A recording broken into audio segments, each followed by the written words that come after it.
Hi students, depreciation under straight line method. അതിൽ ഒരു problem ഇവിടെ ചെയ്യാനാണ് ഞാൻ ഈ ക്വസ്റ്റ്യൻ ഇവിടെ ഇട്ടിട്ടുള്ളത്. അതിൻ്റെ തിയറി മുന്നേ ഒരു വീഡിയോ ഇട്ടിട്ടുണ്ട്. അതിലെന്താണ് സ്ട്രെയിറ്റ് ലൈൻ മെത്തേഡ് എന്ന് പറഞ്ഞിട്ടുണ്ട്. നമുക്ക് നേരിട്ട് ക്വസ്റ്റ്യനിലേക്ക് കടക്കാം. Gupta brothers purchased a machine on 1st April 2017 for rupees 4,82,000 and spent rupees 18,000 on its installation. Estimated useful life of the machine is 10 years and its scrap value at the end of its estimated useful life is rupees 50,000. The books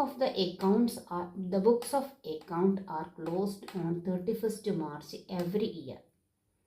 Prepare the machinery account and depreciation account for the first 3 years, charging depreciation by straight line method. Straight line method ചെയ്യാനാ പറ്റുള്ളത്. Machinery purchase ചെയ്തത് 1st April 2017 ആണ്. 4,82,000 ആണ് മെഷീൻ്റെ price. ആ മെഷീന് വേണ്ടി Gupta spend ചെയ്തത് 18,000 ആണ്. അത് ഇൻസ്റ്റാൾ ചെയ്യാൻ 18,000 റുപ്പീസ് സ്പെൻഡ് ചെയ്തിട്ടുണ്ട്. അപ്പം മെഷീനറിയുടെ പ്രൈസായിട്ട് ഇതിനോടുകൂടി ഇൻസ്റ്റലേഷൻ ചാർജ് കൂടി ആഡ് ചെയ്യണം. പിന്നെ അതിൻ്റെ എസ്റ്റിമേറ്റഡ് ലൈഫ് എത്രയാണ് പറഞ്ഞിട്ടുള്ളത്? 10 ഇയേഴ്സാണ്. 10 ഇയേഴ്സാണ് അതിൻ്റെ ലൈഫ് ടൈം പറഞ്ഞിട്ടുള്ളത്. സ്ക്രാപ്പ് വാല്യൂ 50,000 ആണ് സ്ക്രാപ്പ് വാല്യൂ. സ്ക്രാപ്പ് വാല്യൂ എന്ന് പറഞ്ഞാൽ at the end of the life time അതിന് കിട്ടുന്ന value. The book of account എപ്പോഴാണ് ക്ലോസ് ചെയ്തത്? 31st March. എല്ലാ വർഷവും 31st മാർച്ചിലാണ് ക്ലോസ് ചെയ്തത്. മെഷീനറി അക്കൗണ്ടും ഡിപ്രിസിയേഷൻ അക്കൗണ്ടുമാണ് ചെയ്യാൻ പറഞ്ഞത് ഫോർ 3 ഇയേഴ്സ്. നമുക്ക് ഇവിടെ മെഷീനറി അക്കൗണ്ടും ഡിപ്രിസിയേഷൻ അക്കൗണ്ടുമാണ് ചെയ്യേണ്ടത്. അത് ലെഡ്ജറാണെന്ന് അറിയാലോ. ലെഡ്ജർ എങ്ങനെയാണ് പ്രിപ്പയർ ചെയ്യേണ്ടത് എന്നുള്ള വീഡിയോ മുന്നേ ഇട്ടിട്ടുണ്ട്. ഇത് ഡെബിറ്റ് സൈഡ്, ഇത് credit side. Then machinery account എന്നുള്ള കോളം ഒരു ലെഡ്ജർ വരച്ചു. Date column, particulars column, amount column. Again date, particulars, amount. അപ്പോൾ ഞാനത് ഒരുമിച്ച് ചെയ്യാനാണ് ഉദ്ദേശിക്കുന്നത്. കാരണം ഓരോ സെൻറ്റൻസ് പറയുമ്പോൾ അതിൻ്റെ ജേണൽ എൻട്രി വരുമല്ലോ. ജേണൽ എൻട്രി ഡയറക്റ്റ് ഇതിലേക്ക് പോസ്റ്റ് ചെയ്യാം. ഡിപ്രിസിയേഷൻ അക്കൗണ്ടിലും അതുപോലെ തന്നെ date, particulars, amount, date, particulars, amount. അപ്പോൾ നമുക്ക് നേരിട്ട് പ്രോബ്ലത്തിലേക്ക് കടക്കാം. പ്രോബ്ലത്തിലേക്ക് കടക്കുന്നതിന് മുന്നേ നമുക്ക് ഡിപ്രിസിയേഷൻ എത്രയാണെന്ന് അറിഞ്ഞിരിക്കണം. അപ്പോൾ ഡിപ്രിസിയേഷൻ നമുക്കിവിടെ തന്നിട്ടുണ്ട്. ഡിപ്രിസിയേഷൻ കാൽക്കുലേറ്റ് ചെയ്യണം. ഡിപ്രിസിയേഷൻ കാൽക്കുലേറ്റ് ചെയ്യുന്നത് എങ്ങനെയാണെന്ന് പറഞ്ഞാൽ ഈ ഡിപ്രിസിയേഷൻ ക്വസ്റ്റ്യനിൽ ഇല്ലാത്തതാണ്. ക്വസ്റ്റ്യൻ ഇതുവരെയേ ഉള്ളൂ. അപ്പോൾ ഡിപ്രിസിയേഷൻ കാൽക്കുലേറ്റ് ചെയ്യുന്നത് original cost minus scrap value divided by estimated ലൈഫാണ്. അത് ഞാൻ മുന്നിൽ തിയറിയിൽ പറഞ്ഞിട്ടുണ്ട്. അപ്പോൾ ഒറിജിനൽ കോസ്റ്റ് എത്രയാണ്? ഒറിജിനൽ കോസ്റ്റ് എന്ന് പറഞ്ഞാൽ ഈ പർച്ചേസ് പ്രൈസിനോട് കൂടി ഇൻസ്റ്റലേഷൻ ചാർജ് കൂടി ആഡ് ചെയ്യണം. ഇത് രണ്ടും ആഡ് ചെയ്തതാണ് ഒറിജിനൽ കോസ്റ്റ്. 4,82,000 കൂടി 18,000 ആഡ് ചെയ്തത്. അപ്പോൾ 5 lakhs വരും. അതിൽ നിന്ന് സ്ക്രാപ്പ് വാല്യൂ മൈനസ് ചെയ്യുക. Scrap value 50,000. അപ്പോൾ original cost minus scrap value divided by estimate life എന്ന് പറഞ്ഞാൽ 10 years ആണ്. അപ്പോൾ അത് ചെയ്ത് കഴിഞ്ഞാൽ ഈ 5 lakh 50,000 മൈനസ് ചെയ്താൽ 4,50,000. 4,50,000 ഡിവൈഡഡ് ബൈ 10. അപ്പോൾ 45,000 ആണ് ഡിപ്രിസിയേഷൻ വരിക. ഡിപ്രിസിയേഷൻ ആനുവലി ചാർജ് ചെയ്യേണ്ടത് 45,000 ആണ്. ഇനി ചിലപ്പോൾ നമുക്ക് ക്വസ്റ്റ്യനിൽ റേറ്റ് കാണാൻ പറയും. ഇതിൽ പറഞ്ഞിട്ടൊന്നുമില്ല, ഞാനിത് വെറുതെ ഇട്ടതാണ്. റേറ്റ് ഓഫ് ഡിപ്രിസിയേഷൻ കാണണമെങ്കിൽ ഈ കിട്ടിയ 45,000 ഉണ്ട്. ഈ 4,50,000 10 കൊണ്ട് ഡിവൈഡ് ചെയ്താൽ കിട്ടുന്ന 45,000 ഉണ്ടാവും. ആ 45,000 ആണ് rate of depreciation. Amount of depreciation. അപ്പോൾ റേറ്റ് ഓഫ് ഡിപ്രിസിയേഷൻ കാണാൻ amount of depreciation divided by original cost into 100 ഇടേണ്ടത്. ഇവിടെ കിട്ടിയ എമൗണ്ട് ഓഫ് ഡിപ്രിസിയേഷൻ 45,000, അത് divided by original cost. Original cost 5 lakhs ആണ്. ഇത് രണ്ടും കൂടി ആഡ് ചെയ്താൽ 5 lakhs ഇൻറ്റു 100, 9%. അതാണ് റേറ്റ് ഓഫ് ഡിപ്രിസിയേഷൻ. അപ്പോൾ എമൗണ്ട് ഓഫ് ഡിപ്രിസിയേഷൻ 45,000ഉം റേറ്റ് ഓഫ് ഡിപ്രിസിയേഷൻ 9%ഉമാണ് വരുന്നത്. ചിലപ്പോൾ 9% മാത്രമാണ് ക്വസ്റ്റ്യനിൽ തന്നതെങ്കിൽ നമുക്ക് ഡിപ്രിസിയേഷൻ കാണാൻ ഈ 5 lakhs ഉണ്ടാവും. അതായത് ഈ പർച്ചേസ് പ്രൈസിനോട് കൂടി ഇൻസ്റ്റലേഷൻ പ്രൈസ് ആഡ് ചെയ്തത്. അത് ആഡ് ചെയ്താൽ 5 lakh കിട്ടും. 5 lakh ഇൻറ്റു 9/100 ചെയ്ത് കഴിഞ്ഞാൽ 5 lakh ഇൻറ്റു 9/100 ചെയ്ത് കഴിഞ്ഞാൽ നമുക്ക് ഡിപ്രിസിയേഷൻ കിട്ടും. 5 lakh ഇൻറ്റു 9/100 ചെയ്താൽ നമുക്ക് ഈ 45,000 തന്നെയാണ് കിട്ടുക. ഓക്കെ, ഇനി നമുക്ക് ലെഡ്ജർ പോസ്റ്റിംഗ് എങ്ങനെയാണെന്ന് നോക്കാം. ഫസ്റ്റ് പർച്ചേസ് ഡേ മെഷീൻ പറഞ്ഞിട്ടുണ്ട്. 1 ഏപ്രിലിൽ മെഷീനറി പർച്ചേസ് ചെയ്തിട്ടുണ്ട് 4,82,000. അപ്പോൾ നമ്മൾ അതവിടെ പോസ്റ്റ് ചെയ്യണം. അതിൽ മെഷീനറി വാങ്ങുമ്പോൾ journal entry machinery account debtor to cash അല്ലെങ്കിൽ bank, machinery account debtor to cash or bank ആണ് ജേണൽ എൻട്രി വരിക. അപ്പോൾ മെഷീനറി അക്കൗണ്ടിൽ ടു ക്യാഷ് അല്ലെങ്കിൽ ബാങ്ക് എന്നുള്ളതാണ് പോസ്റ്റ് ചെയ്യേണ്ടത്. അത് ഡെബിറ്റ് സൈഡിലാണ് പോസ്റ്റ് ചെയ്യേണ്ടത്. കാരണം ജേണൽ എൻട്രിയിൽ ക്രെഡിറ്റ് ചെയ്യുന്നത് ലെഡ്ജറിൽ ഡെബിറ്റ് സൈഡിലാണ് പോസ്റ്റ് ചെയ്യേണ്ടത്. ഇപ്പോൾ ഇവിടെ മെഷീനറിയിൽ ടു ബാങ്ക് എന്ന് പറഞ്ഞിട്ട് 4,82,000 പോസ്റ്റ് ചെയ്തിട്ടുണ്ട്.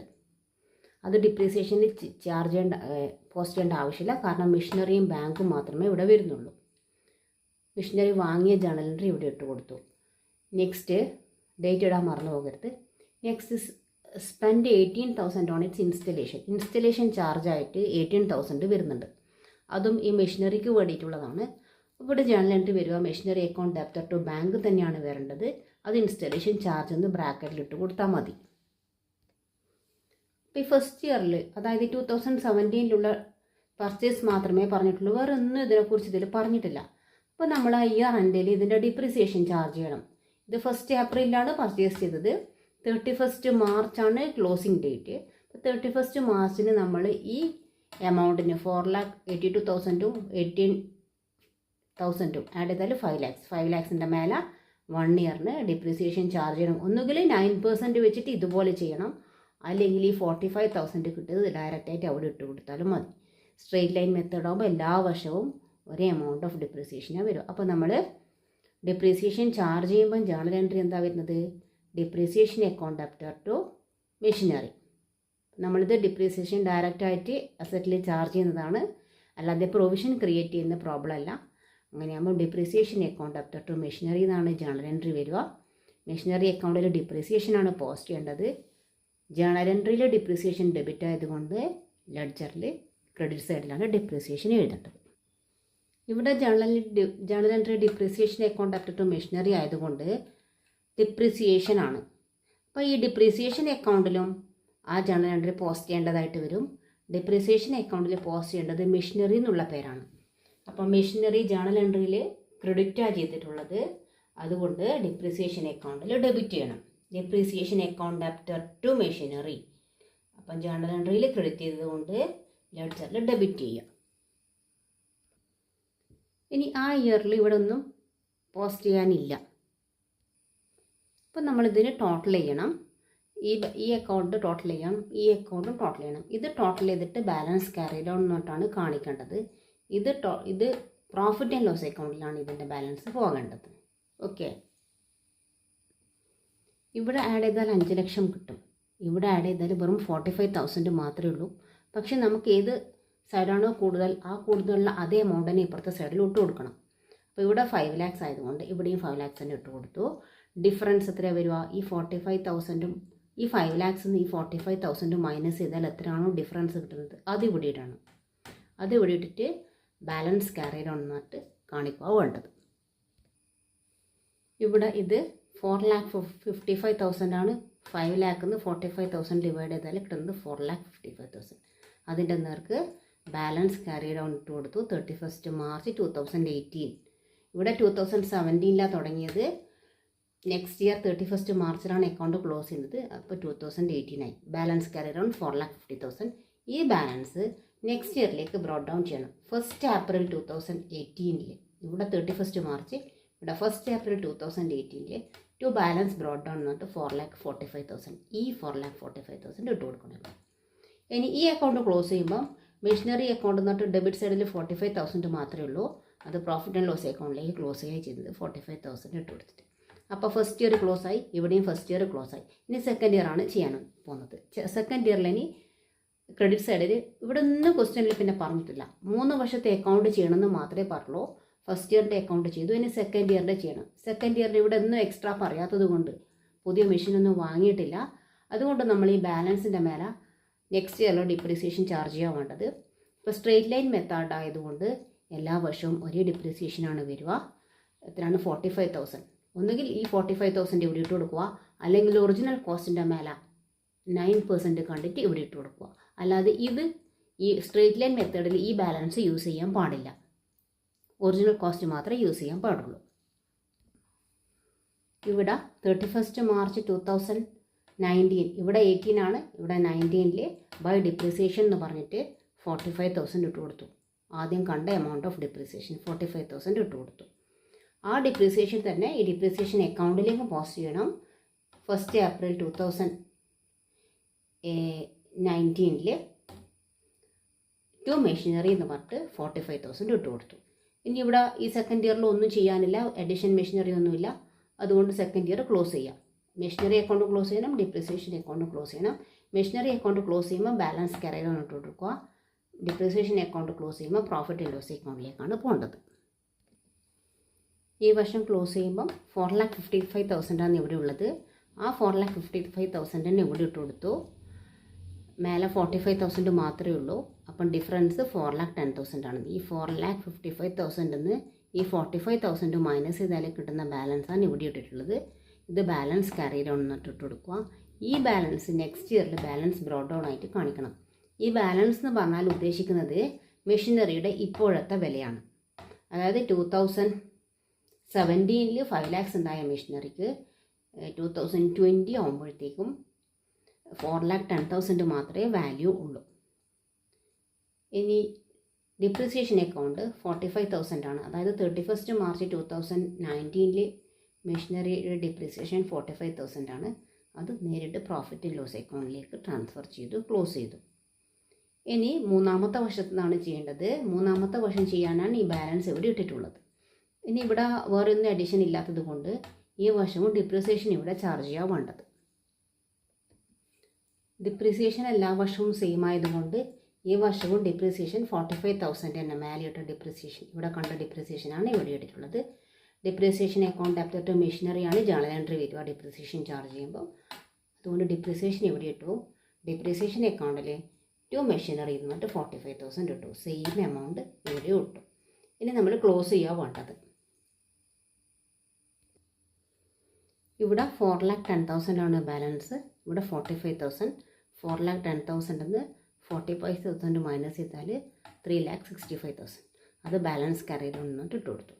അപ്പം 31 മാർച്ച് 2021 ആകുമ്പോഴേക്കും 20 ആകുമ്പോഴേക്കും ബാലൻസ് 3,65,000 മാത്രമേ ഉള്ളൂ. മെഷീനറിയുടെ വില 3,65,000 മാത്രമേ ഉള്ളൂ.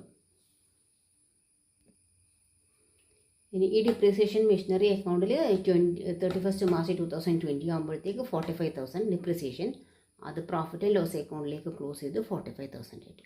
അപ്പോൾ ഇതാണ് 3 വർഷത്തെ മെഷീനറി അക്കൗണ്ടും ഡിപ്രിസിയേഷൻ അക്കൗണ്ടും വരുന്നത്. മനസ്സിലായിട്ടുണ്ടാവുമെന്ന് വിചാരിക്കുന്നത്. 17 തുടങ്ങി 31 മാർച്ചിൽ ക്ലോസ് ചെയ്തു. 1 ഏപ്രിൽ 18 വീണ്ടും സ്റ്റാർട്ട് ചെയ്തു. 31 മാർച്ച് 19 ക്ലോസ് ചെയ്തു. 1 ഏപ്രിൽ 19 വീണ്ടും തുടങ്ങിയെന്നല്ല, അക്കൗണ്ട് കണ്ടിന്യൂസ് ആയിട്ട് ചെയ്യുന്നതാണ് നമ്മൾ പ്രോബ്ലം ചെയ്യുന്നത് പറയുന്നത്. അതായത് 3 വർഷത്തെ പ്രോബ്ലം, 3 വർഷത്തെ മെഷീനറി അക്കൗണ്ട് ഒറ്റൊരു അക്കൗണ്ടിലേക്ക് മാത്രമാണ് ചെയ്യുന്നത്. നമ്മൾ സെപ്പറേറ്റ് ആയിട്ട് മെഷീനറി അക്കൗണ്ട് ചെയ്യുന്നില്ല. ഒരു മെഷീനറി അക്കൗണ്ടിൽ തന്നെ 3 വർഷത്തതും ചെയ്യുന്നത്. 1 ഏപ്രിൽ 2019 4,10,000 ആണ് ബാലൻസ് ഉണ്ടായത്. 20 ബാലൻസ് 3,65,000. അപ്പോൾ ഇവിടെ 31 മാർച്ചിനാണ് ഡിപ്രിസിയേഷൻ ചാർജ് ചെയ്യുന്നത്. ഇവിടെ 1 ഏപ്രിൽ സ്റ്റാർട്ട് ചെയ്തു മെഷീനറി വാങ്ങിയത്. ഇവിടെ ഡിപ്രിസിയേഷൻ ചാർജ് ചെയ്യുന്നത് ക്ലോസിംഗ് ഡേറ്റിനാണ്. അതുകൊണ്ട് ക്ലോസിംഗ് ഡേറ്റിനാണ് ഓരോ വർഷവും മെഷീനറിക്ക് ഇട്ട് കൊടുക്കുന്നത്. കാരണം ജേണൽ എൻട്രി പ്രകാരമാണ് ഇത് പോസ്റ്റ് ചെയ്യുന്നത്. അതേ ഡേറ്റിന് തന്നെയാണ് പ്രോഫിറ്റ് ആൻഡ് ലോസ് അക്കൗണ്ടിലേക്ക് ക്ലോസ് ചെയ്യുന്നത്. മനസ്സിലായിട്ടുണ്ടാവുമെന്ന് വിചാരിക്കുന്നത്. വീഡിയോ ഇഷ്ടപ്പെട്ടിട്ടുണ്ടെങ്കിൽ ലൈക്ക് ചെയ്യുക, ഷെയർ ചെയ്യുക, സബ്സ്ക്രൈബ് ചെയ്യുക. ഡൗട്ട് ഉണ്ടെങ്കിൽ കമൻസിലിടാം. ഓക്കെ.